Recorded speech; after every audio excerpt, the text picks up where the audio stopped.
A continuación voy a hablarte sobre el pasado simple. Y el pasado simple es cuando tú hablas en pasado. Simplemente que se dice pasado simple y hay otros pasados como el pasado continuo, que después lo vamos a ver. Pero el pasado simple aplica para todos los verbos excepto para el verbo to be, que ya lo hemos visto en la lección, en una de las lecciones anteriores. Y justamente el pasado simple tiene que ver entonces con el resto de verbos que no sean el verbo to be. Por ejemplo, yo canté, tú cantaste. Esta sería la conjugación para el verbo cantar en pasado en español. Y en español tenemos 6 posibles conjugaciones, pero en inglés tenemos una sola conjugación. Es decir, todos los pronombres van a llegar a ser parte de un solo equipo y todos van a ocupar el mismo verbo en pasado. Por ejemplo, I sang, he sang, she sang y así sucesivamente. Y a continuación te voy a hablar sobre los verbos regulares y los verbos irregulares. Verbos regulares sobre todo tiene que ver con el pasado. En general también hay verbos regulares en el presente y verbos irregulares también en el presente. Pero cuando uno habla de verbos regulares, por lo general se está refiriendo al tiempo pasado, porque en pasado siguen un patrón los verbos regulares. Y estos verbos regulares es una categoría en sí que significa que estos verbos no son rebeldes, sino que siguen las reglas, que siguen la gran mayoría de verbos en inglés. Y para formar un pasado simple, simplemente uno toma el verbo principal y le agrega una E y una D al final. Nada más. Por ejemplo, caminar en pasado simple se diría walked, con una ed al final. Talked para el verbo hablar, played para el verbo jugar, studied para el verbo estudiar.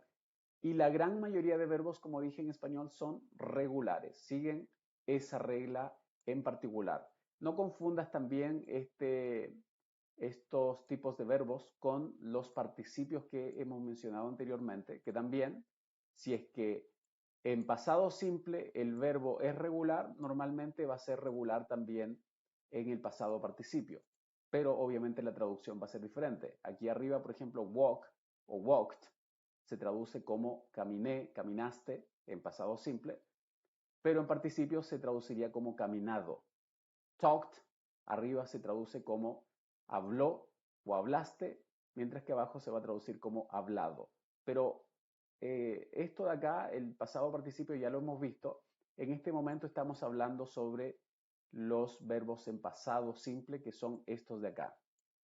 Pero como te he mencionado, se escriben exactamente igual. Y a continuación te voy a mostrar algunas reglas generales de cómo se forma este pasado. Hay algunas reglas que tienes que seguir. Por ejemplo, cuando una palabra termina en una vocal más una Y, simplemente tenemos que agregar una ed al final, nada más. Y para verbos regulares que terminen en una consonante después de una vocal, se duplica esa última consonante y se agrega la terminación ed. Por ejemplo, acá tenemos palabras cortas, y esto pasa normalmente en palabras cortas, donde tú tienes una vocal y después tienes una consonante. Esa última consonante en estas palabras pequeñas normalmente se duplica y luego se agrega una ed al final. Y para verbos regulares que terminen en una E, simplemente agregamos la D. Ya no es necesario escribir otra E más. Simplemente como love, por ejemplo, que ya termina en E, simplemente agregamos una D. Y hay otros verbos que tienen 2 sílabas, por ejemplo, y la segunda sílaba es la que lleva la acentuación, el stress. Entonces, si es que esa palabra termina en consonante, lo mismo que pasaba con la palabra stop, si es que terminan con una consonante y antes de esa consonante hay una vocal, normalmente esa última consonante se va a duplicar y luego se agrega una ed al final. Y para verbos regulares que terminan en Y, pero antes de esa Y hay una consonante, como una D, por ejemplo, que es una consonante, en ese caso, esta Y se cambia por una I latina y luego se agrega la ed. Te das cuenta que acá, por ejemplo, study sería en presente, estudiar, y luego en pasado, study con una I latina y luego una ed, studied. Los verbos regulares. Vamos a hablar entonces a continuación sobre los verbos rebeldes. Estos verbos, a diferencia de los verbos regulares, no terminan en ed. Es más, no solamente en el pasado simple no terminan en ed, sino que también en el pasado participio, que es después de esta coma, de las palabras que están en negrita, viene una coma, esas palabras en negrita son el pasado simple y luego viene el pasado participio. Tanto el pasado participio como el pasado simple no se parecen para estos verbos irregulares. Es decir, en presente pueda que se escriba de forma diferente, por ejemplo, go, y en pasado simple de forma diferente, y en pasado participio también muy diferente. Aquí la idea es que tú te memorices esta lista de palabras, y no son tantas, pero al menos acá te dejé 44 de las palabras más importantes en que se escribe de forma diferente, es decir, el pasado simple no termina en ed, te das cuenta que todas estas palabras en negrita no terminan en ed, y además te dejo esta lista de verbos que se escriben igual tanto en el presente, en el pasado, como en el pasado participio. O sea, solamente estos verbos rebeldes son los verbos irregulares y por lo tanto esos se tienen que memorizar. Y a veces en oraciones afirmativas vas a encontrar un did al principio. Por ejemplo, puedo decir I did sing. Ahora, cuando encuentres este did se refiere al pasado y también este did lo van a ocupar todos los pronombres.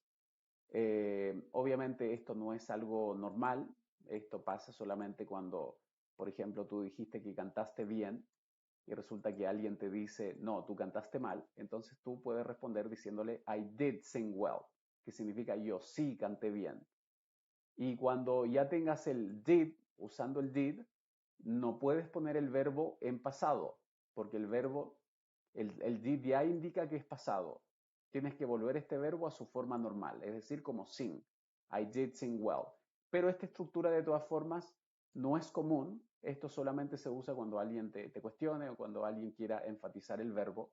Normalmente vas a encontrar el I sin el did y luego directamente el verbo en pasado simple. Dirías I sang well, yo canté bien. Pero en algunas ocasiones simplemente se dice el did y el sing vuelve a su normalidad. Esto pasa, esta es una excepción en una oración afirmativa.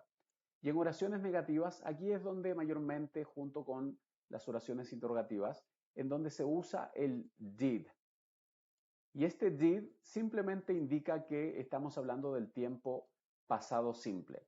Y acá, ¿qué es lo que vemos? Por ejemplo, que todos los pronombres, el I, el he, el she, el it, el we, el you, el they, todos usan el did. Y si es de forma negativa, puedes ponerlo junto al not, did not, de forma separada, o juntos sería didn't. Y se va a pronunciar como didn't o didn't. Y recuerda que cuando se usa el did, ya el verbo no lo tienes que poner en pasado. O sea, este watch, si tú te fijas, está en presente, ya no está con la ed al final. Así que esto pasa porque el did ya indica que es pasado. No trates de poner el verbo en pasado también porque si no te van a corregir o vas a sonar mal. Porque la idea es que el did ya indique el pasado. Para eso está el did. Lo mismo que el do y el does indicaban el presente y el verbo volvía a su normalidad. Lo mismo pasa con el did en el pasado simple, en donde el verbo simplemente vuelve a su normalidad. Y en oraciones interrogativas simplemente vamos a usar el did al principio o el didn't antes del sujeto. Y este did lo único que está diciendo es que el verbo lo vamos a traducir al español en pasado, porque lo mismo que pasaba con la oración negativa, en donde el verbo volvía a su forma normal, es decir, está en presente, lo mismo pasa con las interrogaciones. Tú ya al tener el did ya no necesitas poner el go como went, que sería el pasado simple, porque ya tienes el did. El did ya indica el pasado, por lo tanto, acá no trate de traducir este did de forma independiente, simplemente traduces el verbo go en pasado, que en este caso, en vez de decir ir, dirías fuiste. Y acá, por ejemplo, en vez de decir ve en presente, diríamos vio. ¿Por qué razón? Porque ya tenemos el did al principio. Es decir, este did o didn't al principio están funcionando como un símbolo de abrir interrogación en español. Y además el did, como dije, solamente está mostrando que el verbo hay que traducirlo en pasado simple. Y además de eso, te invito a que tú puedas traducir las siguientes oraciones, tradúcelas y prueba si es que realmente entendiste la lección o no.